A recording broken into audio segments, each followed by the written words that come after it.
All right. It's my first hybrid presentation, so I'll try to go from crowd here, crowd online, but thrilled to be here. Thanks to OneSTL for bringing us into this fantastic forum and allowing us to share what we think is a really exciting way of thinking about the future, especially around sustainability.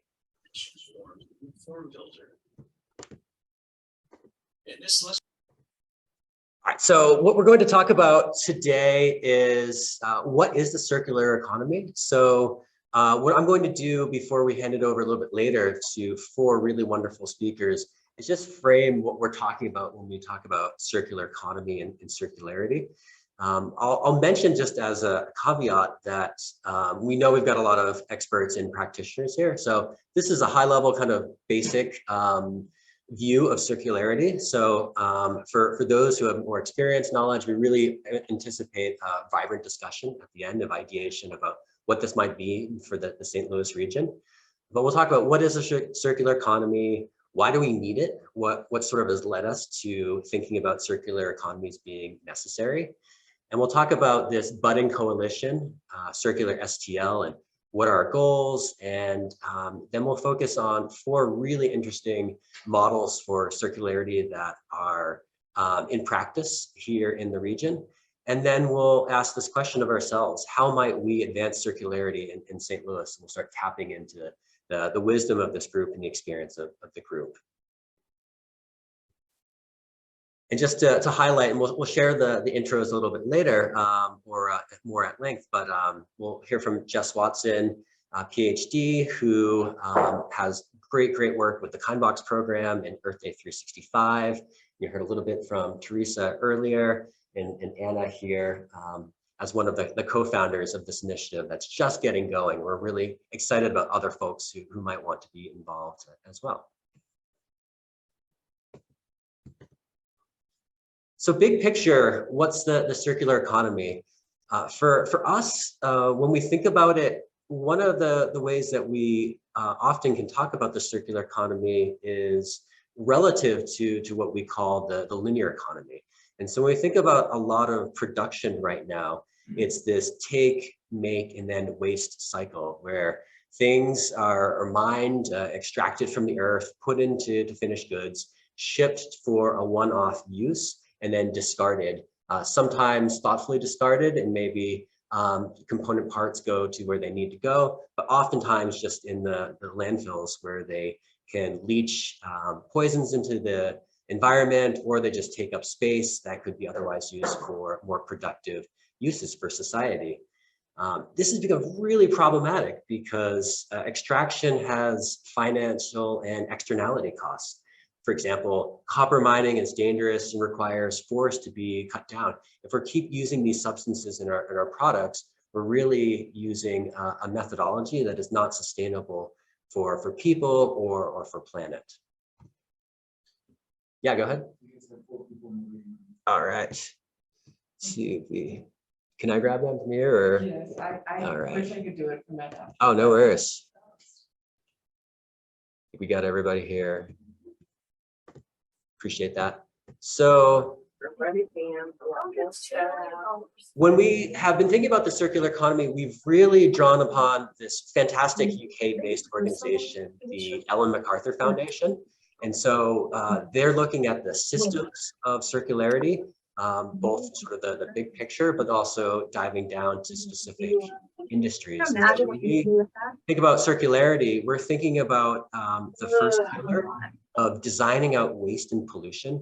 So even before we think about the extraction or the development of a manufacturing or product, we're really thinking about how does design factor into what we need for the whole life cycle of a product, producing it and what happens after the initial use case for it might last. And then we really... Hey, everybody, if you're online, please mute yourself. Cool. And then the second pillar is keep products and materials in use. So rather than thinking about most products as something where it's a one-off where people consume it and they purchase it, they consume it and then discard it. Thinking about systems and products and entire new industries where there can be a life cycle of a product where you might be able to use their component parts, or you might be able to recycle them while keeping the intrinsic value of those products in use. And you have to develop the systems and structures that go along with it. Right now, we're not really well equipped as a set of societies to deal with this, but there's a vision for the future for it. And then finally, think about regenerating natural systems. So we rely on our natural systems for so many of the inputs for our economy. But as we really know that they're finite, so by regenerating them, we can think about them being useful for future generations, not just as a one-off. So we'll probably hear a little bit about it from the speakers who are advancing circularity in St. Louis today. But I think when anyone's thinking about structural shifts or systems change, it really begs the question of like, why? Like, what's the purpose of this? Why ought we be focused on changing from this linear version of the economy to a circular economy? And I'll just share a couple of examples that I was thinking about for some of the work that I do, educating youth leaders all across sub-Saharan Africa. So right here on our left, we've got a copper mine in the Democratic Republic of Congo. And here in the right, we've got an e-waste landfill in Ghana. And so how are these connected other than being on the continent of Africa? Well, one is we need at the top, copper is tremendously important for our energy transformation. Right? We have all of this need and desire to transition from fossil fuels to renewables for our energy needs. Not only are renewables not even close to meeting our current needs, they're not even close to meeting our future needs. And so what it comes down to is new products and in particular, new storage capacity for raw materials, new batteries for cars, new battery packs for buildings. All of that is dependent on resources that are mined in some ways very unsustainably from a human and environmental perspective. So we're using these copper in our products that we use in our everyday lives, our computers, our batteries, and so on. But then often it just gets discarded and it gets shipped to places where it's not being handled well, and it has huge implications for the health and well-being of the people whose lives are sort of upended when plants and landfills are just sort of placed in their areas in their cities. So we have this problem that's a problem on three fronts, right? Like the extraction is a problem, and the end of the life is a problem. And then finally, it's derailing because of shortages in some of these key minerals. It's derailing the necessary transition to address climate change. So that's sort of one of the macro perspectives of why a circular economy could be more effective if we could think about the whole life cycle of the inputs. Right. I'll just ask. And it was amended to like, I'm pretty go sure on it was mute. excessive vehicle That'd be noise. fantastic. And Yeah, but she got it amended, right? She didn't have any voice anymore. It didn't affect her insurance, but There we insurance. go. Cool. And so there's this fantastic opportunity to continue to harness the things that we need once we've extracted them for the next generation of products. But closer to home, this is just a Google image of trash overflowing in St. Louis. And I think everybody here knows that we have tremendous problems with waste management here. It stems from some sort of very peculiar challenges, like not enough trucks to get the bins picked up. But really what we see is a whole economic cycle of this is what happens when we have no productive end destination for the goods that we keep purchasing on Amazon and Etsy and at Target and at Walmart. They just come to our homes, we throw them away, and then we get really upset at the city when they don't have the infrastructure to take it away. And so, you know, one solution is just to get like more trucks and more more landfills, but really that's a losing battle. And so we want to think about how can we avoid this, not just by more efficiently making this trash disappear, but how can we reduce the trash that actually gets created? And that's where we started to come together as a coalition from looking at this from a lot of different angles. So just to recap of why we need a circular economy, right? We've got finite inputs in raw materials, the waste that really harms people and planet, the rising costs of all of these inputs. This unnecessary production often is a big driver of emissions as well, as we think about if we're constantly getting new products and shipping new products, there's just a lot of emissions with that process.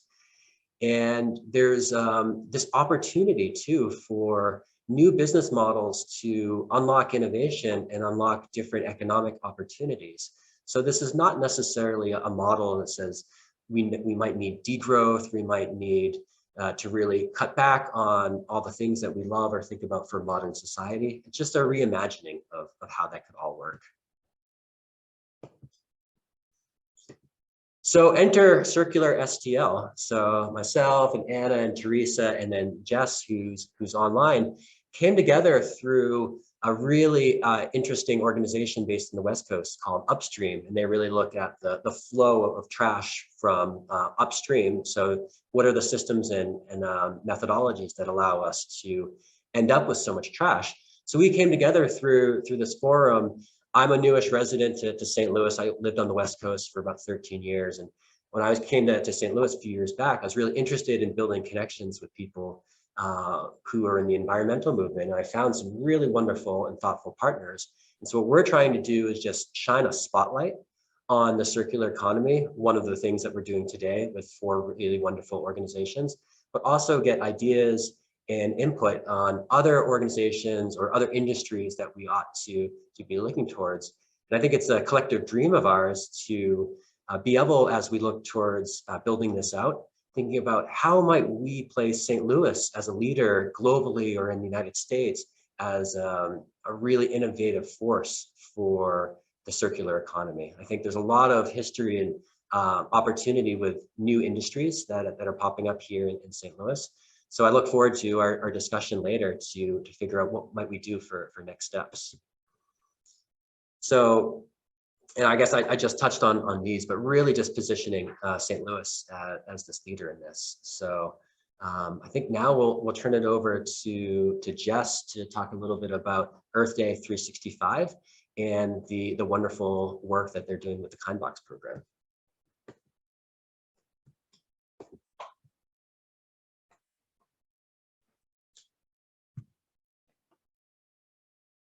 Jess, do you need to share your screen or would you like me to change the slides? It's still disabled for me. Okay, I'm going to make you the host then.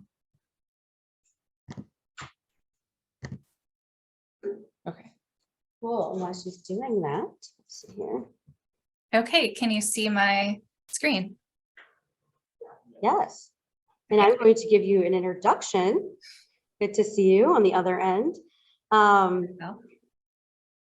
Great job on that, Patrick. It's so, a lot of those pictures were impactful, and I don't know, it's just, there's like a lot of things going through my head right now, like the pictures of Ghana and just also locally here in St. Louis.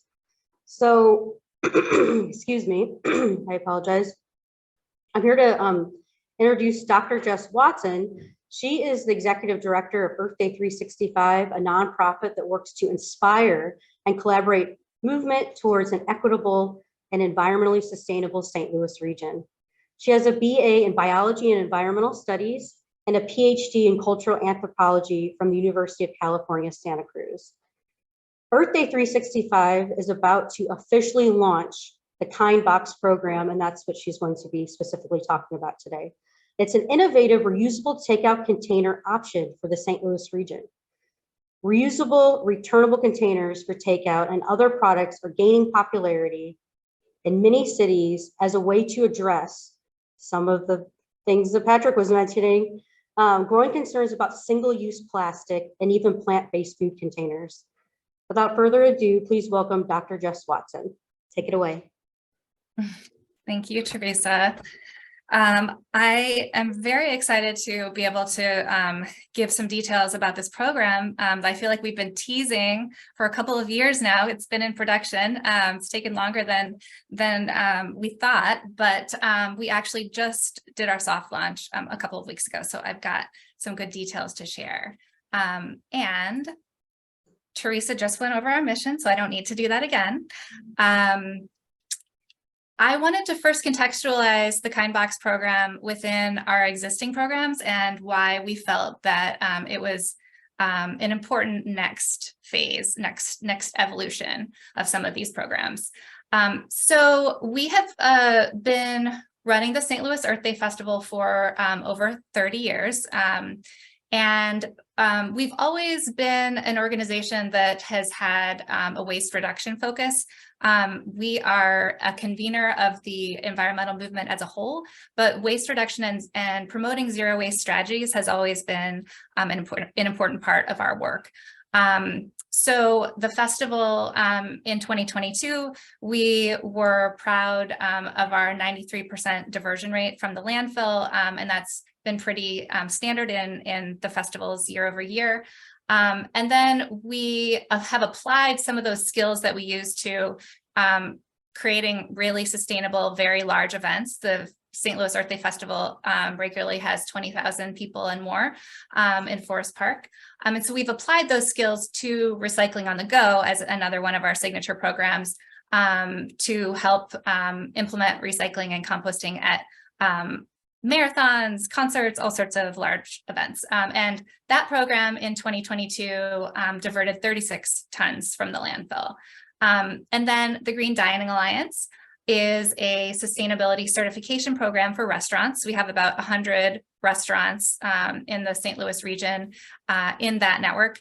And we support those restaurants and offer them resources in diverting over 6,000 tons. So that's a different scale of magnitude. And that's from their work through doing recycling and composting and food waste diversion.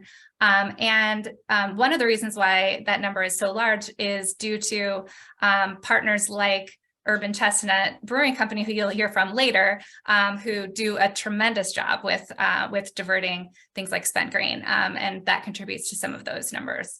And then a newer program that we just completed our second year on is Environmental Justice Days of Action, and we partner with communities that are experiencing environmental justice issues, and one of the main ones is illegal dumping. So we participated in community cleanups that in 2022 picked up over 22,000 pounds of illegally dumped waste off of the streets of St. Louis City and North St. Louis County. So you can see there's a through line here that many of our programs do deal with waste in one way or another, and trying to minimize that waste, trying to divert it from the landfill, make sure that it is recycled or composted. However, over time, we felt that there is certain frustrations or limits to some of that work. And we really have had a philosophical shift in the last year or so towards really trying to think, how can we actually stop that waste before it's created? How instead can we start to think of and design for systems and processes of circularity from the beginning, where that waste is not actually even going into the landfill at all, it's maybe being reused or in another circular process. So in thinking of how we might apply these concepts of circular systems to the work that we already do, we really, one thing rose to the top that's something that we talk about a lot over at Earth Day 365, and that is serviceware. This is something that we're talking about with our vendors all the time at the St. Louis Earth Day Festival. This is something that all of us experienced during the pandemic, that this huge increase in disposable to-go containers that at restaurants, and many restaurants actually that maybe previously were offering reusables, backtracked and felt that it was important to now use single-use disposables due to initial health concerns, but there's just been a huge increase in the kind of trash that's coming from serviceware. And it's something that we talk about a lot with our Green Dining Alliance restaurants and at Recycling on the Go events, because there aren't easy answers. There are also questions about compostable ware as well. You know, many folks that are receiving a box in a compostable to-go container aren't actually able to compost it in a commercial composter. So it's just going to the landfill. And so we really started to explore this idea of can we do a reusable foodware program? You know, reuse is a high value loop within the circular economy, meaning that it's able to just continue the cycle without a lot of waste going on every loop. And this particular one has environmental, economic, and environmental justice benefits. There's obviously climate contributions. Plastic foodware alone contributes an estimated 1.3 million tons of CO2 equivalent per year. And then in our environmental justice days of action, you know, our partners tell us, and we see that takeout containers are a common source of litter.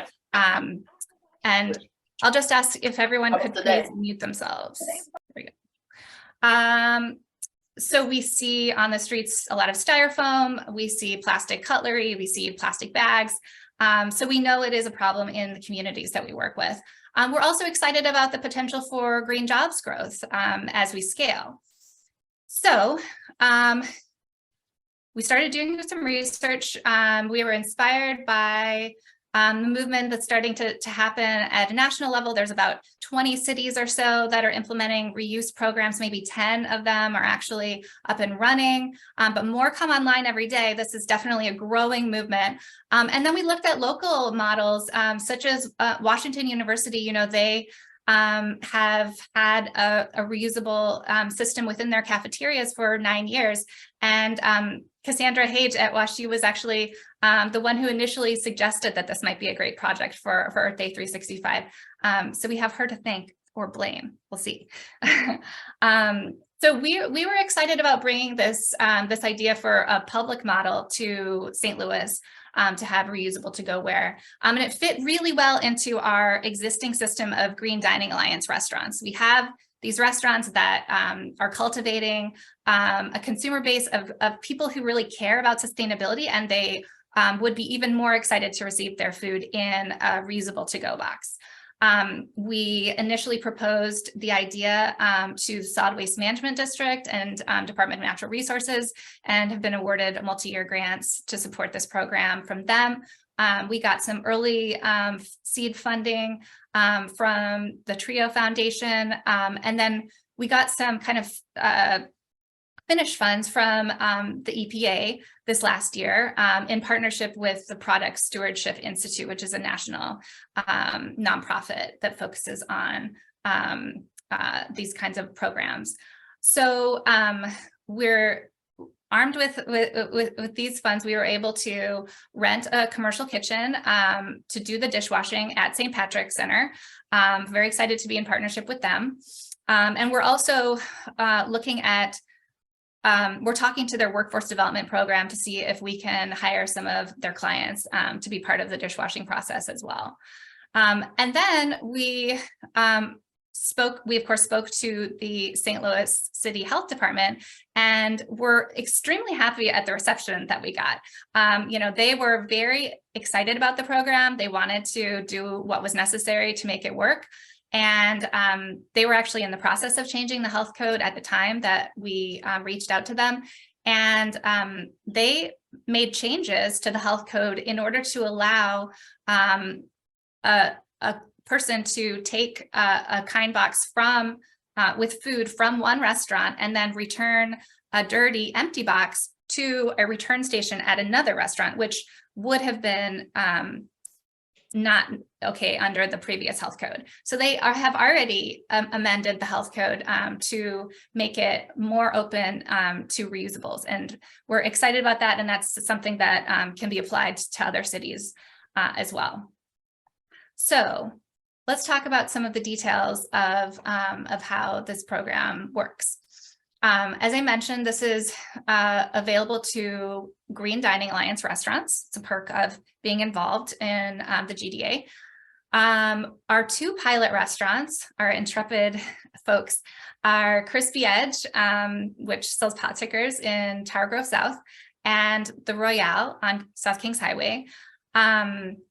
They, through the EPA grant, were able to receive $500 stipends, which they can apply to their first $500 worth of kind boxes.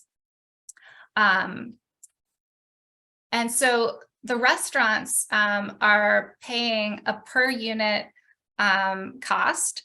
And so we are offering restaurants these reusable kind boxes at a lower cost than they would be paying per unit for the compostables that they were using. So it is a money saver for them. They have their own portal, so they log on and they can order what they need online when they need it, and we'll deliver it to them. There's also a public-facing, consumer-facing app and website. This is the website if you want to check it out, kindboxstl.org. The way that it works from a consumer perspective is consumers download the app in iOS or Android versions. Then they let the restaurants know that they want their food in a kind box. And right now that means for Crispy Edge, ordering online, because all of their food is takeout currently. They don't do any, since the pandemic, they don't have any dine-in. So they order online, and then in the note field, they indicate that they want it to be in a kind box. When we go public, we're in the soft launch currently. Very soon it will switch to being able to select on their menu that you want your food in a kind box. For the Royale, you can call in a to-go order and tell them that you want it in a kind box, or you can take your food, if you're eating in, you can take your food to go in a kind box. So customers request the kind box, and then when they receive it, they have the app open to the scanner, they scan the QR code, and then when they are finished, they return it to a drop station. We wash and reuse. So what you will see if you download it, the welcome screens and explanations. I think I've already mentioned these. So you do put in your credit card. However, you are only charged if you do not return a box. So it's a deposit model. You can have the box for a week. And these boxes are rated to be washed in a commercial dishwasher for up to 1,000 uses. So it far exceeds the energy that was spent in creating the box as it's used again and again within the system. You locate a return station and you return your kind box. So this is what the return stations look like. This is the one in front of Crispy Edge. They are made to be outdoors in all weather. They are basically library return drop boxes. And so you can follow the instructions on the front, and then when you go to return the box, you go in your settings, select the box that you're returning, and then scan the QR code on the return station. So hopefully pretty simple.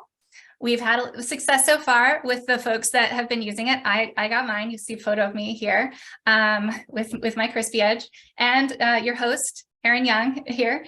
As I mentioned, we did a soft launch just a few weeks ago, and Product Stewardship Institute is working with each of our restaurants and more as they come on to use their plastic footprint calculator tool to be able to calculate and track how much waste is being diverted from this program, and also how much money each restaurant is saving.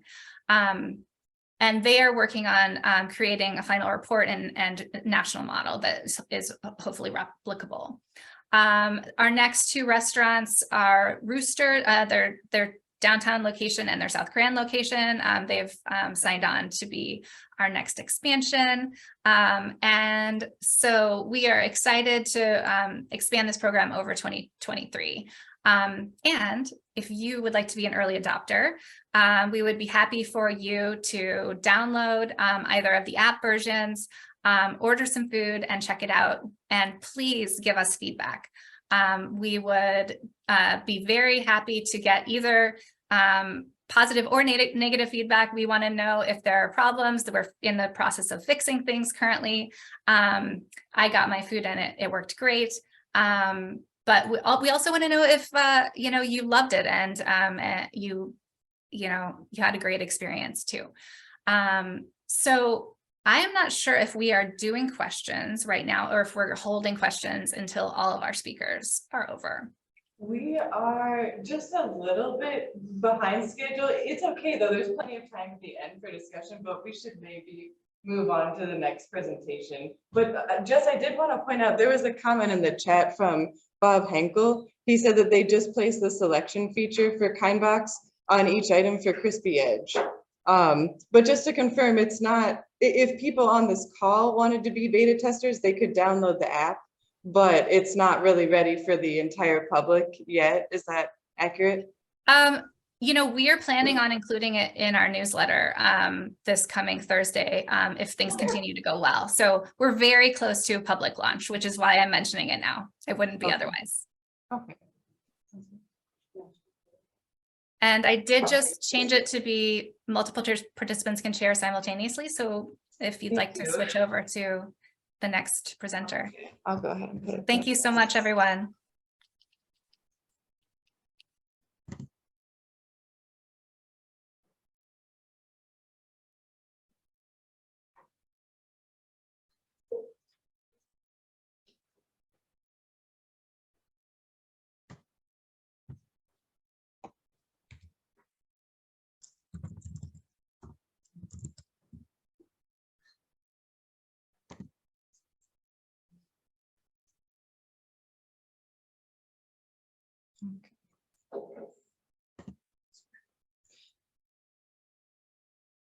Kurt is next. That's right. Okay. Yes. Okay. I'm sorry. I'm not sure how to open a different presentation. And Kurt, I think it should be formatted correctly with the changes you sent me. I'll just have changes over my side. Okay.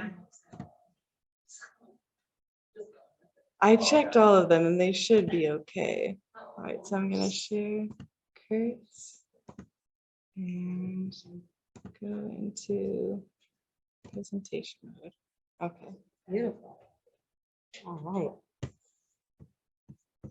Oh, we're admitting someone else. Please make sure you're muted. All right. Well, I'm so interested in the KindBox program. I'd love to get pot stickers. And the next person I'm going to introduce here, Urban Chestnut. There could be maybe some synergy or opportunity there with the KindBox program because they have really great food. So I'm here today to introduce Kurt, is it Dressner? Driesner of Urban Chestnut, and he's actually the quality and process manager. And he's been with Urban Chestnut since 2013. He has extensive experience as a brewer and lab manager, as well as experience in packaging, new product development, and other R&D projects, also related to beer, seltzers, and non-alcoholic beverages.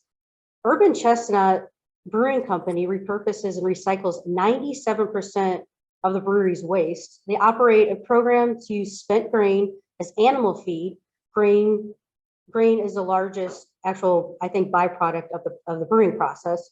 We'll talk more about that. In addition, they furnish their facilities with items made from salvaged wood or repurposed from antique stores. So take it away, Kurt. Thank you.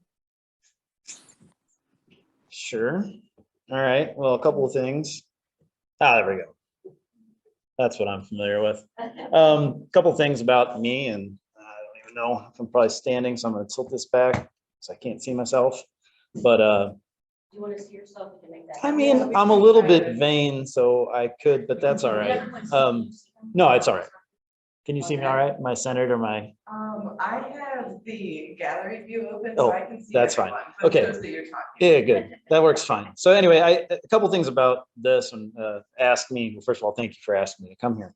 I've done quite a few of these actually in sustainability over the last few years for the State of Missouri Food Producers, for the Master Brewers Association, for the American Society of Brewing Chemists, for a local chapter of MBA, and also for Bungie. Actually invited me a couple of years ago to come do something that is similar to this. It was an interesting type of concept, and it was something that the Master Brewers Association also kind of modeled this last year at their Brewer Summit, which was, we've heard from some very, and I think the term always kind of gets me a little bit, but it's this high level thinking, these major programs that are impacting in terms like a circular economy and things like that. And especially from Bungie's standpoint, Bungie's enormous. They were basically trying to drive a point, and they were inviting people in to talk about sustainability that weren't a part of these massive things. They had this opportunity to say, you know what we're having the biggest problem with is when we have a small business.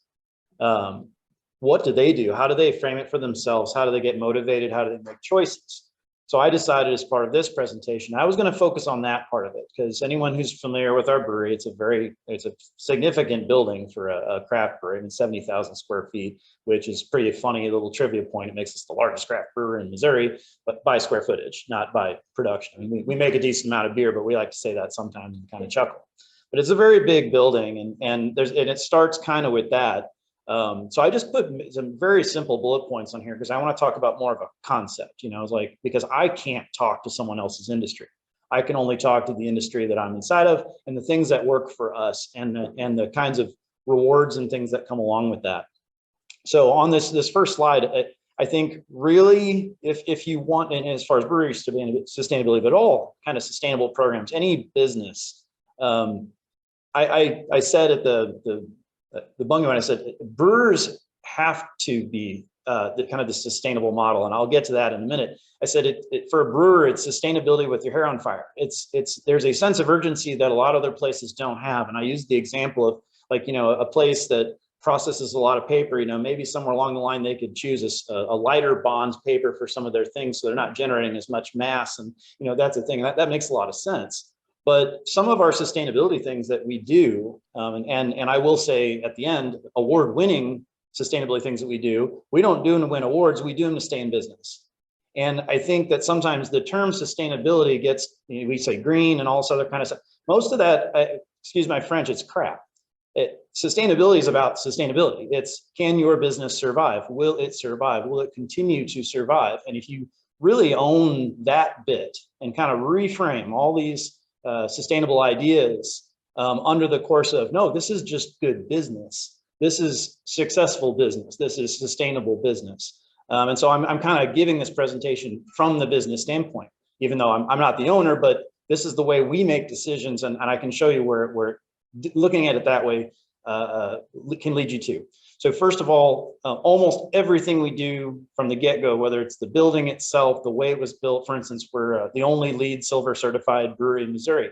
Now, we didn't do that so people would give us high fives. We did it because we were able to get a lot of tax breaks. There's all kinds of things that went along with doing that. It wasn't cheap, it wasn't right, but we completely repurposed an empty building that was just probably, that size of building was probably going to sit there for who knows how long. And folks can kind of go back and look at the Grove area where that building came in. When we moved in, 8 years ago, there were 28 vacant buildings along that line from basically where we're at down towards Vanderbilt.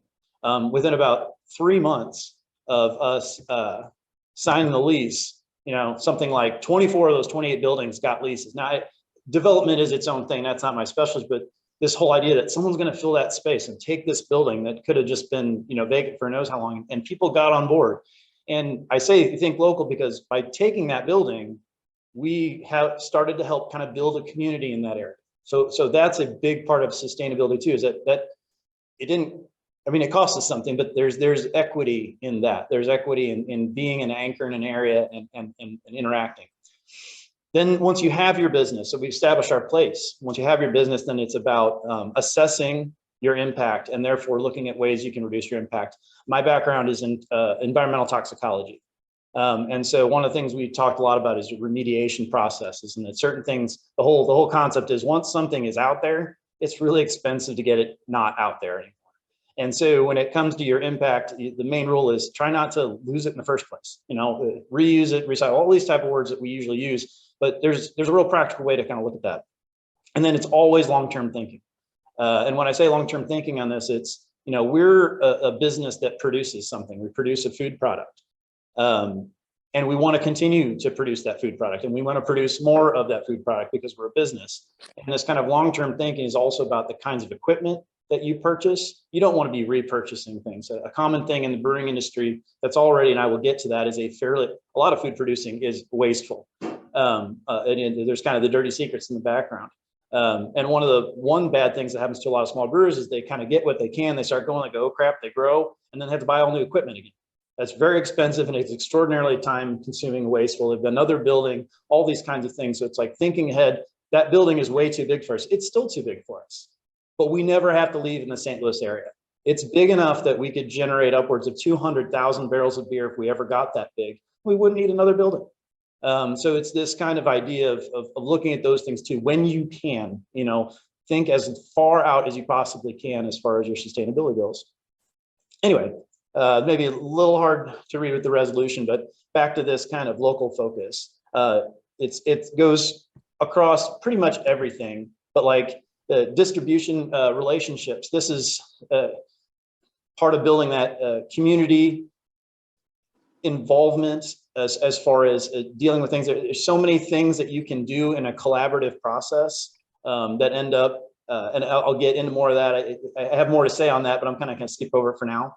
But these distribution relationships with people, the collaborations between other businesses, getting involved in community stewardship, part of all these things, it's not just that you're doing these things and being a good neighbor, it's that you learn about what other people are doing, and you learn about creative ways to manage resources, manage waste, reduce costs, because you're out there and you're talking to people. You're not just operating in kind of a little vacuum of your own little universe. You're really seeing what other people are going through and what they might need. And we've come up with some really, I think, pretty creative solutions on a few things, simply because we asked the question, you know, what would you do with this? You know, sometimes out of pure curiosity. And another little odd fact about us, and this is I'll have a point on this in a second, is we're first, Stone Brewing is their own thing, but Urban Chestnut is a little feather in the cap for the city of St. Louis, was the first craft brewery in the United States to operate internationally. We have a separate brewery in Germany that we operate from here, you know, so it's our people, it's our staff, and we don't just own it, we operate it. And our brewmaster is German. And I put the statement at the bottom that we are the local brewery in Woenshack because we take the concept of the German brewery, because over there, their concepts of sustainability are quite different. You know, they look at it quite different. It is expected over there. All these things I've been talking about, if you don't do it, you don't exist, you know, and they like their beer cheap. So you have to find ways to do it. They literally, you raise this beer 10 cents over there and they'll stop buying it. You know, over here we have a luxury, we can pretty much charge whatever we want, but over there you can't. And so there's this added pressure to this, really looking at it from that financial standpoint, from a business standpoint, this sustainability, reducing costs, reducing waste, and I'll sum up some of that here a little bit more, try to get my points across a bit better. As far as the environmental impact, just kind of go to this. Making beer wastes a lot of energy. It's very time consuming, it's energy consuming, it's water consuming, it's resource consuming. And we have this giant taste room that can handle 800 people, and you got to light it and you got to do all these sorts of things. So taking responsibility for that. One thing to kind of keep in mind, and I'll go through each one of those here in a second. But as a base, it says under there that Urban Chestnut is 5 to 1 gallons of water to beer. Now, a small craft brewery can be any upwards of 12 to 15 gallons of water to every gallon of beer they produce. And this is because they don't have the equipment, they don't have the technology, they're running on most basic things. Anybody in here who's ever homebrewed? Anybody? Out of curiosity? If you're really paying attention to how much water you're using, it's actually kind of scary. For us, part of our equipment is built to recycle that water. So for instance, when the hot water is being cooled, that heat exchange turns the cold water into hot water, and then we take that hot water and we put it back into the system, we use it to clean. So that water never just goes one thing. We try to have no unitaskers in the brewery, and water being one of those. Now, we're limited by our size and technology as well. So this 5.1 is better than that 8, 10, 12 gallons, but places like Anheuser-Busch and some of the larger macrobreweries, their technology is so high that they're down to say 3.1 or 3.2 gallons of water. And so that's what we keep pushing for. Like we're not big enough to get there because we're limited by technology for all that reuse, but we feel pretty good about that 5-to-1. And also on this same note here, we actually just did this again to confirm that we'd gotten a little bit better. We used to be 5.3, now we're 5.1. Part of the reason we got this number was, again, by asking questions. We actually found out about a nice little government grant in the University of Missouri. We'll actually come and do a free energy audit. That's part of that grant program. Didn't cost us anything, didn't cost us any people time hours other than I had to talk to the dude a few hours and help him generate the report. But he was able to come in and do a complete energy audit. Again, nobody here had to do it. That's a sustainable thing in of itself, is looking for these outside programs that you can help meet your goals without having to say hire a consultant to come in and find the stuff out for you, but looking for these sort of resources. And on that same way, and looking at environmental impact and asking questions, for instance, we were able to go through Ameren and use their Biz Savers program, which is something that I will preach to anybody, to get the entire 70,000 square foot building switched over to LED lights essentially for free. They replaced every single bulb in the place. And why is that important? Well, that size of a building, just our lighting bill is about $9,500 a month, just the lighting, let alone the energy it takes to make the beer. By switching completely over to LED, we basically save about $8,000 a month forever, as long as we're using LEDs. And it didn't cost us anything. All we had to do is buy the bulbs. Biz Saver program pays us back. At the end of the day, I think the ROI on it was 2.5 weeks. And then from that point on, it's all basically making money. That's my point on the next slide.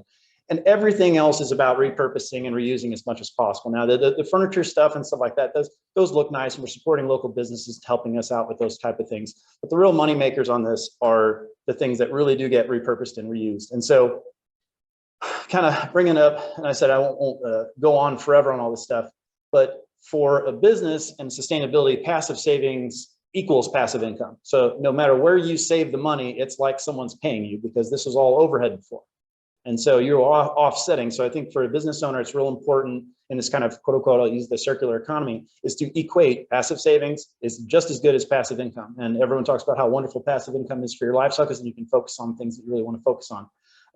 So by doing these things like the LED lights, by doing some of these things where you offset costs, these are incredibly important things to do.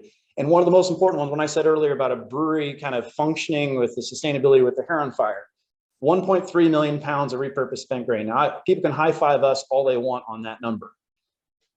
We couldn't get rid of that if we didn't give it away.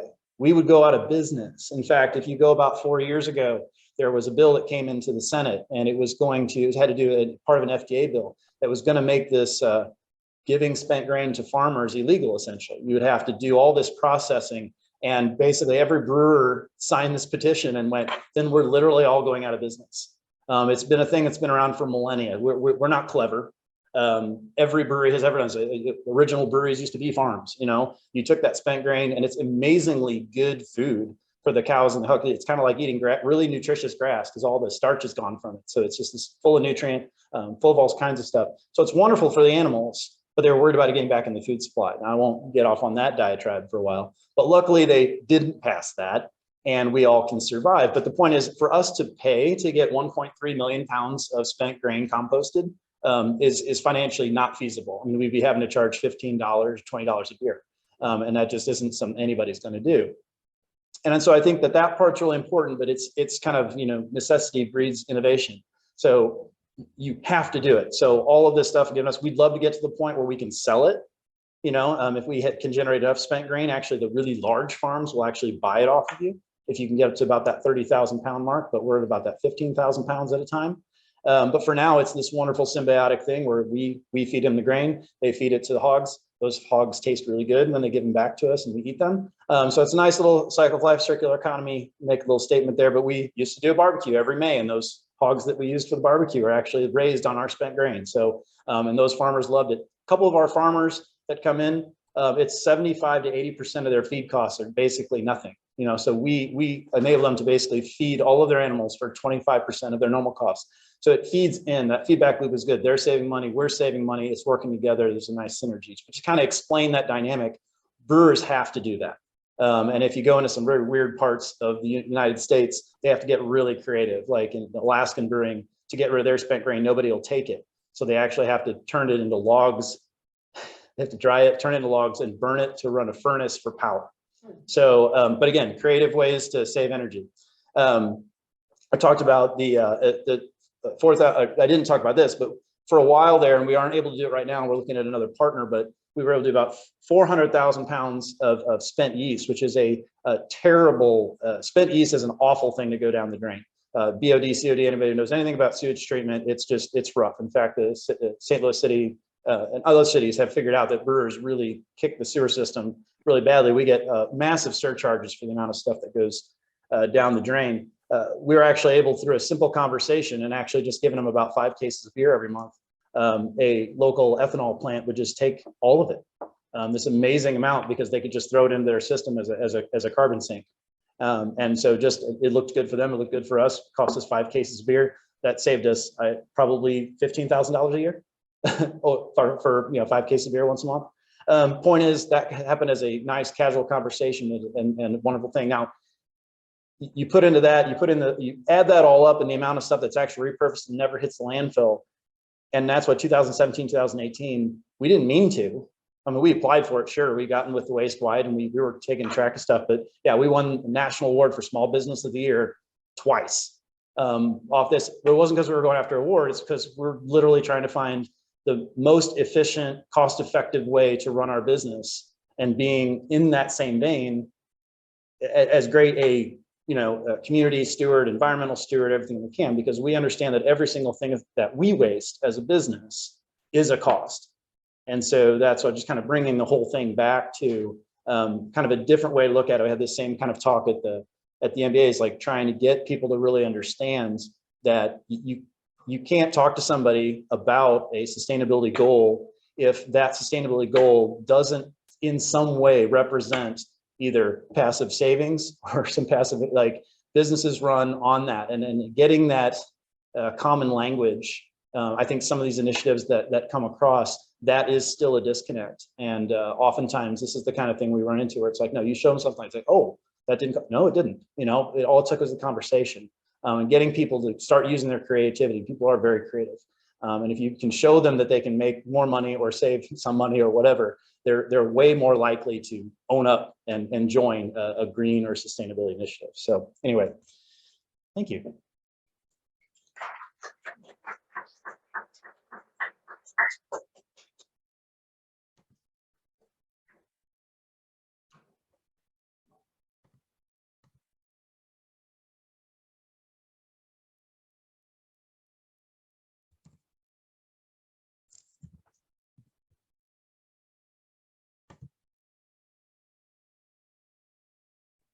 Okay, sorry, I'm bringing up your presentation.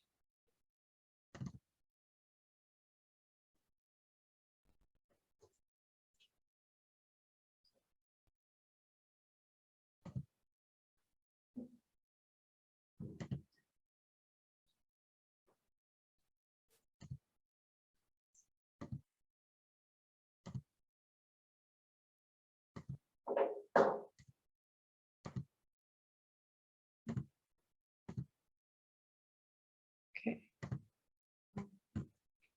Thank you. Thanks for running the tech, Anna. Yay to beer, right? And some takeaway messages is circularity, in my mind, equals innovation, and the cost savings. That's huge, especially in the zero waste movement. We're a little bit behind time. We do have 2 more speakers, and I'm here to announce Jordan Blackhurst is the founder of Dharma and Dwell. It's a refill shop. Jordan has a background in psychology and enjoys helping others make small changes in their everyday lives. In addition to operating Dharma and Dwell, Jordan also works at Ameren on the renewable development team. Dharma Dwell is a refill shop that offers everyday essentials for sustainable living, from package-free deodorant to reusable paper towels. This was one of the first stores focused on the zero waste lifestyle products in the St. Louis area. Please welcome Jordan.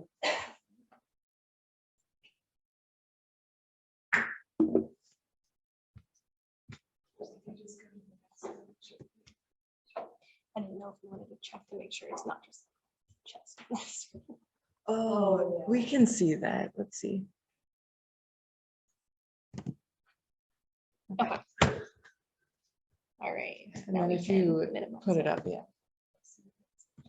All right, thank you for the introduction. Thank you all for having me. All right, so Dharma and Dwell, those of you that aren't familiar, we are a sustainable lifestyle and refill shop. So just as you stated, we offer products that would typically be packaged in plastic or made with materials that cannot be reused or materials that have a negative impact on the planet. We also offer options to purchase products by the ounce. So I'll talk a little bit more about this throughout the rest of the session, particularly focusing on our refill program. All right, I know we're short on time, so I will hit some of these points at a really high level. But for me, the problem that I recognized was this concept of a linear consumption pattern. Just as you were describing, Kurt, I saw that there was a really big financial problem. Not only is there a lot of negative impacts and disproportionate impacts on people, but there's a financial business case for why businesses should invest in a circular economy or circular principles within their business. So that's when I came up with the idea of Dharma and Dwell, which started as a pop-up in early 2020. What I was wanting to create with Dharma and Dwell was a space where our community members could feel empowered to make really conscious decisions when it came to the things that they were consuming. I also wanted to create a space where I could work with other local businesses or small makers on helping them with essentially refill management. So a lot of small makers or local businesses might not have the capability to offer something in refill, or maybe it's just slightly out of their business model. So at Dharma and Dwell, what we also do is work with various local makers and taking their products and then offering them in a refillable option at Dharma and Dwell. So what that does is create a little bit of convenience for them, but also gives them the opportunity to participate in a circular economy that's just slightly outside of their business. So a little bit on our business model, how this works is I do a bunch of research. I look across St. Louis and sometimes even broader within Missouri to identify potential products or potential partners that fit within our values, or just look like there might be some synergies in terms of what it is that they value, what it is that they're trying to accomplish with their vision and their goals within Dharma and Dwell. We then take those products, we package them in reusable and refillable containers that people can either then purchase in that refillable container, or they can bring in their own container and fill up that product by the ounce. Then they just return, and that's where that circular concept comes into play with our business model. They can either come back to us and refill that product, or if it's another business that has one of our bulk refill stations, then they can fill it up there as well. Kurt, you hit on this pretty hard. The benefits, they include not only a commitment of sustainability from other business as well as Dharma and Dwell, but there's a financial component here, not just for Dharma and Dwell or the consumer who might be saving money by reusing the packaging, but we're working with local businesses, bringing brand awareness, and in turn, they're also benefiting from the purchases and the sales in the shop. All right, so our refill program, we currently offer over 25 refillable products. That doesn't include the variation in scents, so it's well beyond that. But we offer cleaning products as well as personal care products. So you'll see things like hand soap, lotion, hairspray, shampoo, but then you'll also find things like laundry soap, multi-purpose cleaning spray, stain remover, baking soda. and so on. About 88% of those products are closed loop in the sense that the makers that we work with take the container back that they deliver it to us in. And that is something that you don't always recognize or see when you're purchasing something in bulk or refillable at big box stores or even other businesses.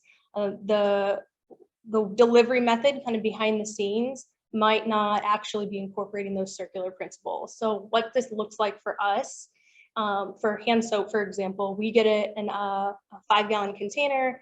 Once it's done, we send it back to the maker who's in Missouri, and then they refill and reuse that 5-gallon container. For smaller shops or smaller products where maybe we're not purchasing things in as big of quantities, we might take our 64-ounce gallon container, take it to the shop, they refill it, and then we bring it back. And then about 80% of the products are sourced from Missouri. So again, we prioritize to the extent that we can and when we can, working with local businesses. The products that we carry that aren't local is because they're just, to my knowledge, isn't currently a maker in Missouri that offers that product.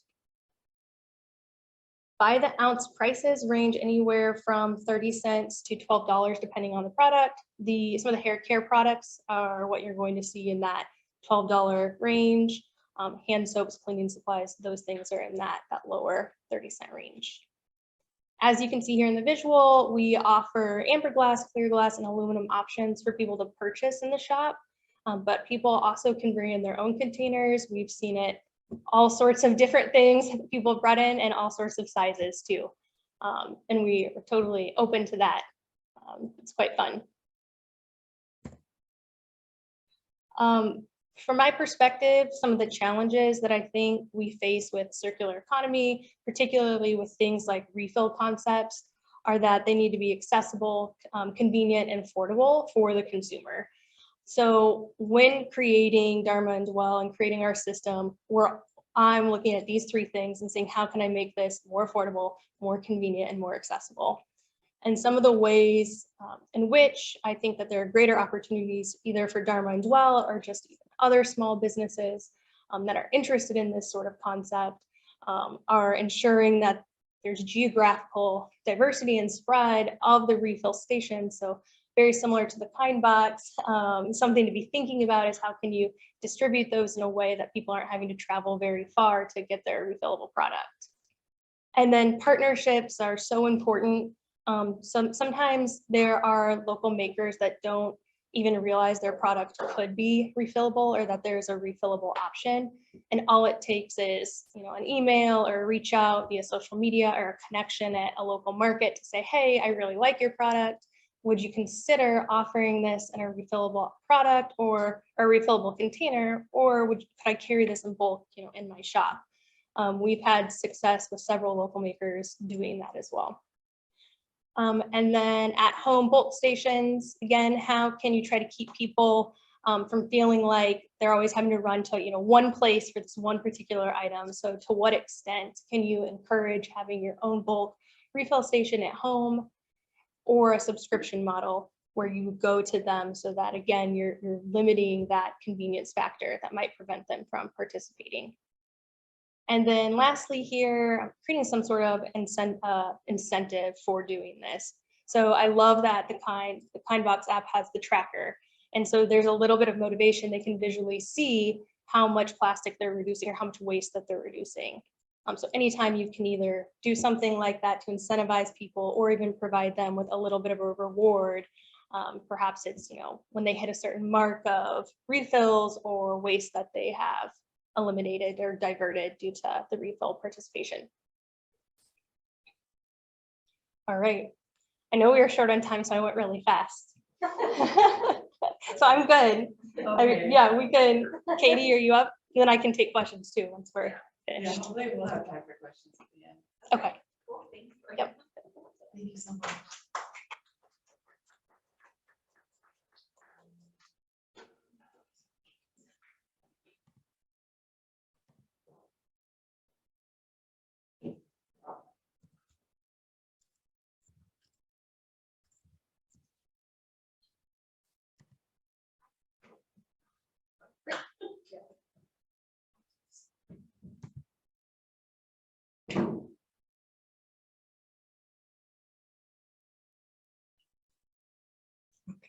I'm sorry, I'm having trouble getting back to the folder. I don't have hers right now.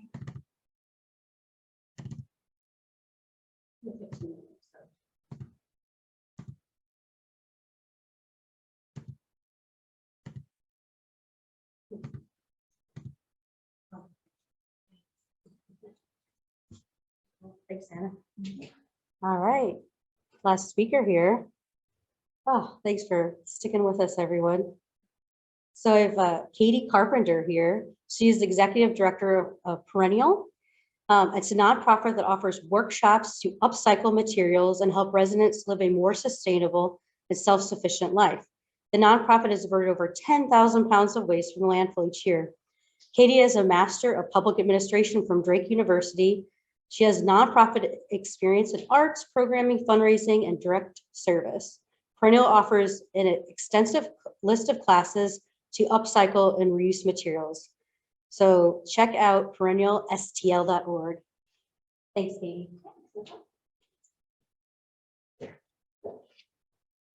Okay. If you do the one just to the right, is that you This can one? do yourself? Yeah. I don't know if you can just do yourself. Thank you. Okay. Oops. And forward. Okay. So hey everybody, I'm here to talk about clothing swaps. So thank you for that introduction and a little bit about Perennial. This is just one of many programs that we offer, but as a whole, our mission is all about creative reuse. So we are trying to build a creative culture of sustainability where discarded items are transformed into cherished resources. So we have classes, we offer free outreach programs. Our clothing swaps are what I'm going to focus on today. We have a community workshop program where people can come in and work on their own projects in our makerspace. We host events, and then we do have, we sell salvage project supplies at our workshop as well. So all of those things, reuse is at the center of them. And so I think that we are not the entirety of a circular economy, but we are definitely a component of it, and we try to encourage it as often as we can. So yeah, I think things might look a little funky in my presentation because our founder hand wrote our font, which doesn't always translate into other presentations, but bear with me. So yeah, here's just some examples of some of our classes, but it's interesting. I think when we started 12 years ago now, which is crazy, people really weren't even familiar with the term upcycling, but now, you know, I go into a room and everyone knows what that means. And more people are familiar with creative reuse. So really thinking about that, not just from an arts perspective, but anything you're using, really getting innovative with how you can continue and extend the life of items. So clothing swaps, maybe you guys have heard of clothing swaps, maybe you've even been to a Perennial swap, but they've been around forever. Usually, I first heard about clothing swaps with just groups of friends. So kind of on that small scale, you get together with a group of your friends, you all bring clothes that maybe don't fit anymore or are no longer your style, and you just kind of trade. And so what we've done is take that model and expand it to be the larger the audience you can serve, the more selection there is and the more functional it kind of is. So they're a fun and engaging way to build sustainable habits. They help people learn about alternatives to fast fashion, which later on I will say there is a huge demand for alternatives, but there aren't as many alternatives as can fill the need. They do divert pounds from the landfill and provide affordable access to clothing, although I'm really proud of the Perennial clothing swaps because at every single swap, there is a variety of socioeconomic backgrounds in our audience. They are not need-based. They are really just fun events that are affordable. And they really, because of that, I think builds community for people that have a shared love of sustainability and clothing, much more so than I do really, but I'm really happy to see people being happy at the swaps. So this is the slide that looks really crazy, but how swaps work, basically folks drop off donations that are ready for a new home. Staff and volunteers sort and hang those clothes. And so that's the component where we're really adding value, I think, to get them in a way that is fun to look at and accessible to look at.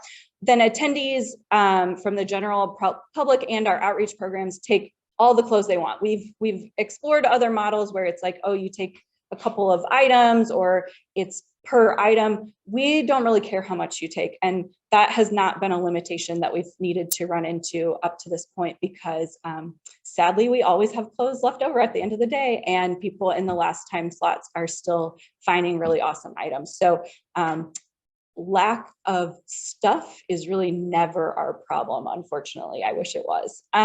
So the way you check out is people weigh their clothes to know how many pounds are going back to people's homes rather than the landfill. We are a pretty small shop, and so we get pretty scrappy with these.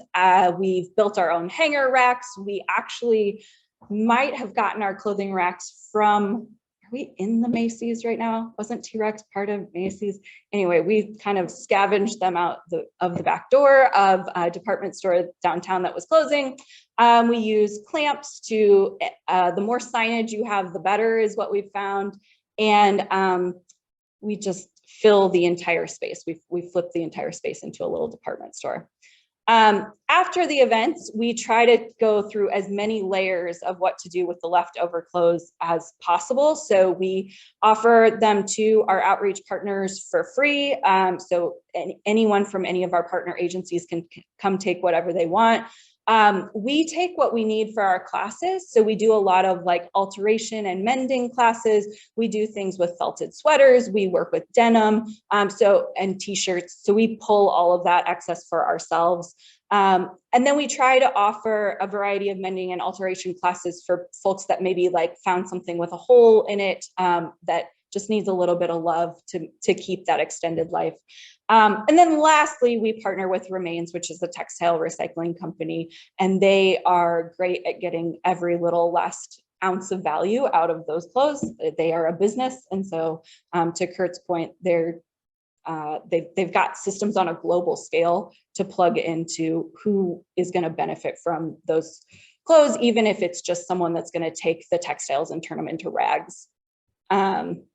So by the numbers, we started with one swap in 2013. Our biggest complaint at this point from people is there's not enough tickets and there's not enough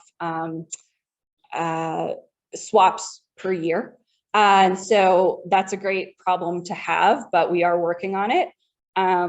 These are just some of people's favorite clothes. 96% of folks say they found something that was at least worth the value of the ticket price. But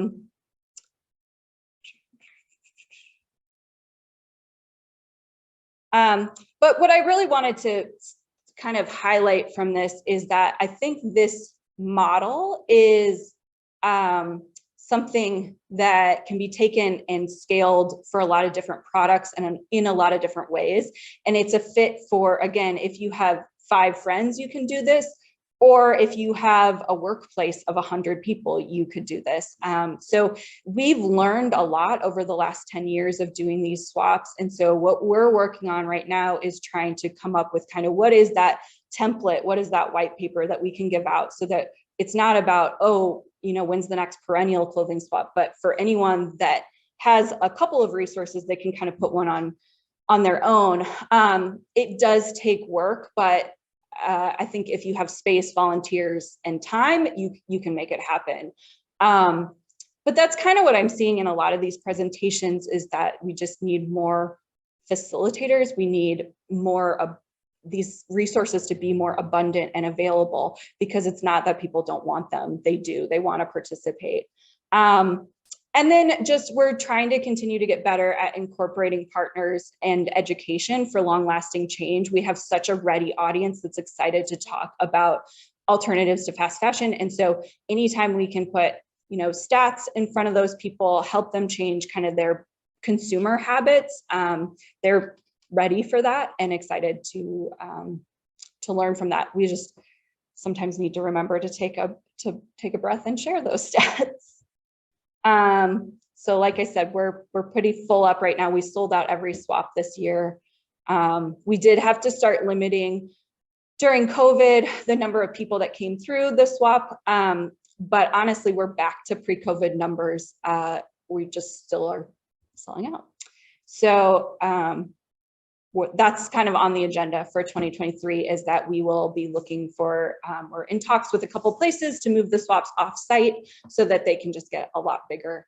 And then we'll just need more word of mouth to get more awesome donations.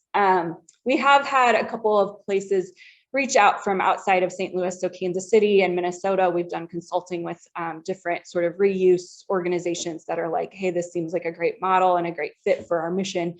How do we do this? And again, we're just got to take the time to write those secrets down and share them around, because I think I would love to see, 5 years from now, what other people have done with this, and not just clothing, but a lot of different things. Yeah, I think that's all I got. Yeah. Okay.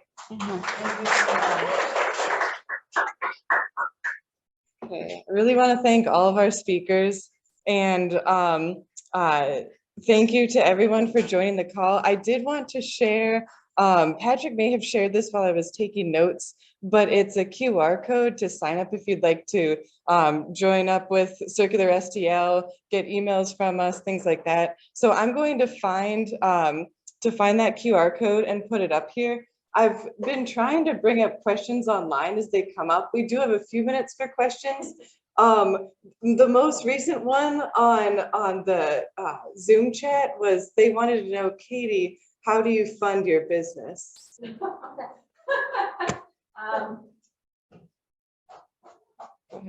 Well, we are a nonprofit, and so we rely on donations. We also get earned income from our classes, so people do pay for classes.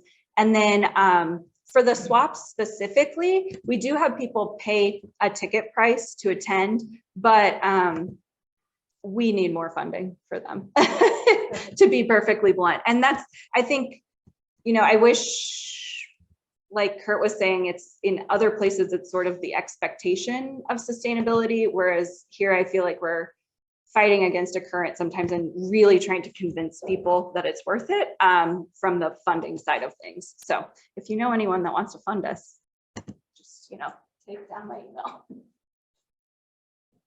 Okay. We also had a couple questions from Bob Henkel. He asked about any diversion of hops from the landfill, and if it sounds like if the spent yeast is currently going to ethanol production. Yes, if you don't mind. And I'm sorry, I'm still trying to get this up here. Let's see.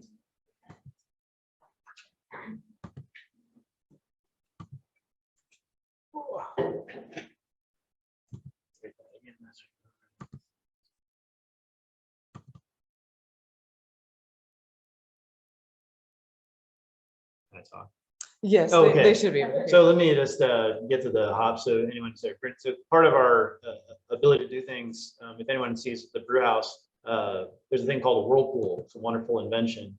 It has no moving parts in it, but as part of the brew process, a bunch of the loose proteins and all the hops that are added in a traditional beer are actually sequestered without any moving parts in the middle of that vessel.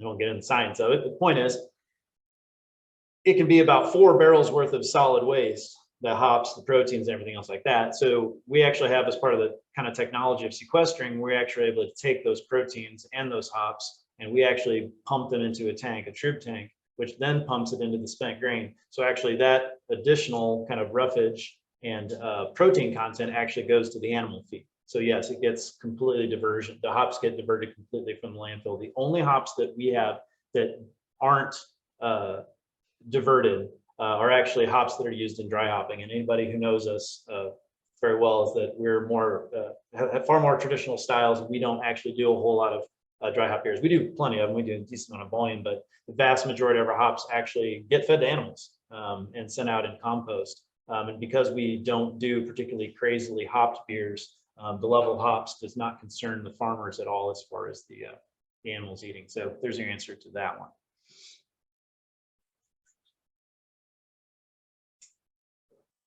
Does anyone from Circularity have anything to add? Are there any other questions in the room?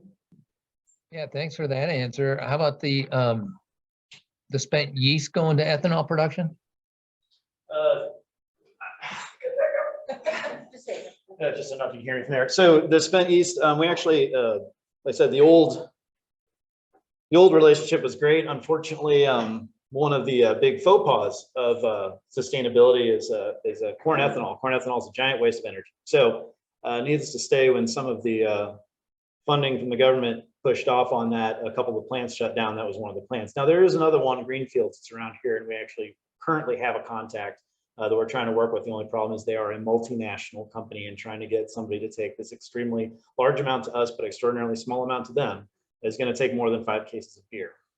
So we're going to see what we can do about that. That's kind of my mission for the next 12 months, is to get them to start taking it like the other ones did, because all in all, it's like I said, it saves us sewer surcharges, but it's also just good business practice, and it's something where we can kind of show these kind of symbiotic relationships where, if enough breweries, maybe gave them, they'd find out that, hey, maybe it is worth it to pull all this carbon in to help them produce their commercial ethanol. So anyway, it's kind of one of those things where we're solely trying to innovate in the background, being a small business. So that's kind of where that comes from, but we'd like to get it going again.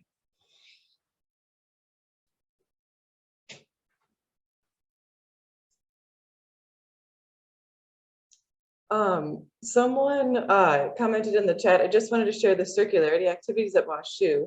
We recently opened a warehouse site that we are calling the Circularity Center. It's predominantly for internal use, students, employees, and alumni, but is also a source of materials for community partners. There's a lot of opportunity to improve our circularity and decrease consumption internally. And they shared that link in the chat. So I can share that in the notes from the lab as well. Thank you for that comment. I just feel like there's a lot of opportunity for tours, right? To sign up and, do a clothing swap, or, go to WashU and see what they're doing. I just feel like there's like I don't know, it's a very exciting time. To hit this group, if you guys join us on this journey, I think putting together some type of tours, or even getting a small group together, whether it's free drinks or something like that, continue the conversation, and let's go test out those pine bucks, and then shoot on over to Urban Chestnut. I mean, there's just like so much opportunity, and I think that's great. So, but I know circularstl@gmail. I don't know if there's supposed to be a period there. I don't know if that matters, but I don't think there is. yeah. So just FYI. And there was one more question in the chat that I missed. I don't know if anyone here knows the answer, but it says, are there existing platforms where businesses can post their waste products and others can have a look to see if they can use them as raw material? And it sounds like that is what the Circularity Center at WashU does internally for WashU. Is anyone aware of any other programs like that for businesses?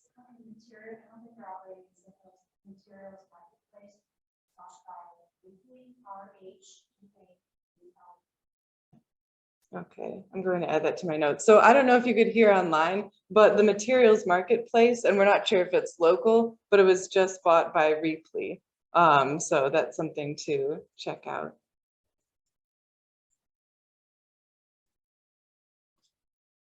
Okay, and Cassie Haig, I hope I'm pronouncing your name right, from WashU. She said that we use Repley and they're not local.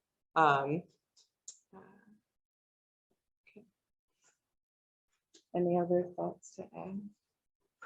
Aaron, is there anything you'd like to add before we wrap up? Just we'll be going upstairs for a while, and really wants to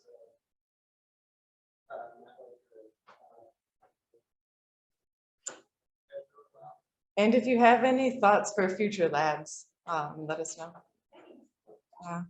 Thank you to everyone online.